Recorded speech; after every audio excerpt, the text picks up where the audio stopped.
Lecture du livre des Actes des Apôtres. En ces jours-là, Saul était toujours animé d'une rage meurtrière contre les disciples du Seigneur. Il alla trouver le grand prêtre et lui demanda des lettres pour les synagogues de Damas, afin que, s'il trouvait des hommes et des femmes qui suivaient le chemin du Seigneur, il les amène enchaînés à Jérusalem. Comme il était en route et approché de Damas, soudain, une lumière venant du ciel l'enveloppa de sa clarté. Il fut précipité à terre. Il entendit une voix qui lui disait « Saul, Saul, pourquoi me persécuter ?» Il demanda « Qui es-tu, Seigneur ?» La voix répondit « Je suis Jésus, celui que tu persécutes. Relève-toi et entre dans la ville. On te dira ce que tu dois faire. » Ses compagnons de route s'étaient arrêtés, muets de stupeur. Ils entendaient la voix, mais ils ne voyaient personne. Saul se releva de terre, et bien qu'il eût les yeux ouverts, il ne voyait rien. Ils le prirent par la main pour le faire entrer à Damas. Pendant 3 jours, il fut privé de la vue, et il resta sans manger ni boire. Or, il y avait à Damas un disciple nommé Ananie. Dans une vision, le Seigneur lui dit « Ananie ?» Il répondit « Me voici, Seigneur. » Le Seigneur reprit « Lève-toi, va dans la rue appelée rue droite, chez Jude. Tu demanderas un homme de Tarse nommé Saul. » Il est en prière et il a eu cette vision. Un homme du nom d'Ananie entrait et lui imposait les mains pour lui rendre la vue. Ananie répondit « Seigneur, j'ai beaucoup entendu parler de cet homme et de tout le mal qu'il a fait subir à tes fidèles à Jérusalem. Il est ici et après avoir reçu de la part des grands prêtres le pouvoir d'enchaîner tous ceux qui invoquent ton nom. » Mais le Seigneur lui dit « Va, car cet homme est l'instrument que j'ai choisi pour faire parvenir mon nom auprès des nations, des rois et des fils d'Israël. Et moi, je lui montrerai tout ce qu'il lui faudra souffrir pour mon nom. » Ananie partit donc et entra dans la maison. Il imposa les mains à Saul en disant « Saul, mon frère, celui qui m'a envoyé, c'est le Seigneur, c'est Jésus qui t'est apparu sur le chemin par lequel tu venais. Ainsi, tu vas retrouver la vue, et tu seras rempli d'Esprit Saint. » Aussitôt tombèrent de ses yeux comme des écailles, et il retrouva la vue. Il se leva, puis il fut baptisé. Alors il prit de la nourriture, et les forces lui revinrent. Il passa quelques jours à Damas avec les disciples, et, sans plus attendre, il proclamait Jésus dans les synagogues, affirmant que celui-ci était le Fils de Dieu.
Évangile de Jésus-Christ selon saint Jean.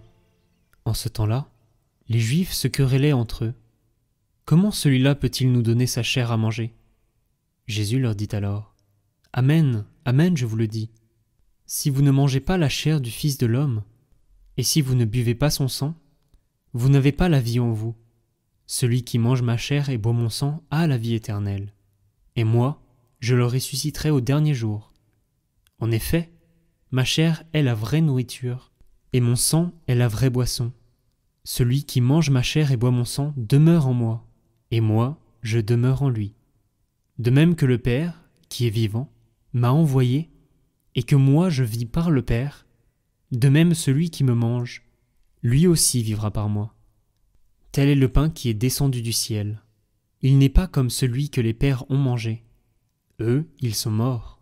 Celui qui mange ce pain vivra éternellement. » Voilà ce que Jésus a dit, alors qu'il enseignait à la synagogue de Capharnaüm.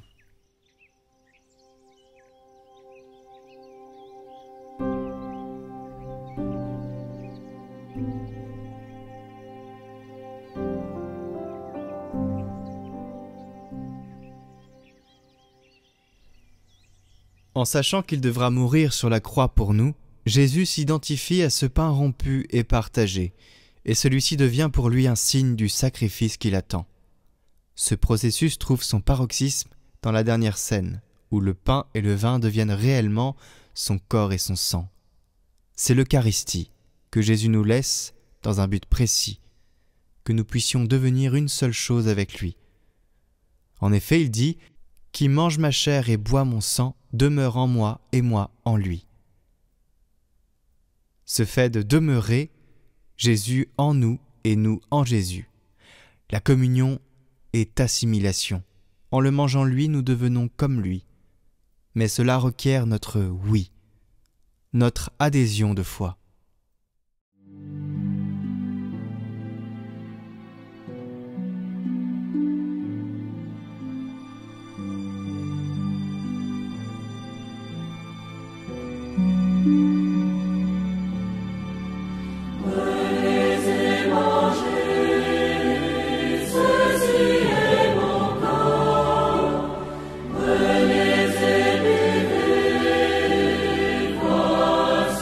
Mon sang.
afin que le Père soit glorifié en vous.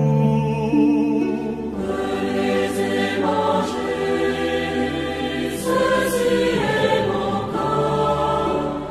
Venez et buvez, voici mon sang. Ouvrez vos cœurs, vous ne serez plus jamais seuls. Je vous donne ma vie.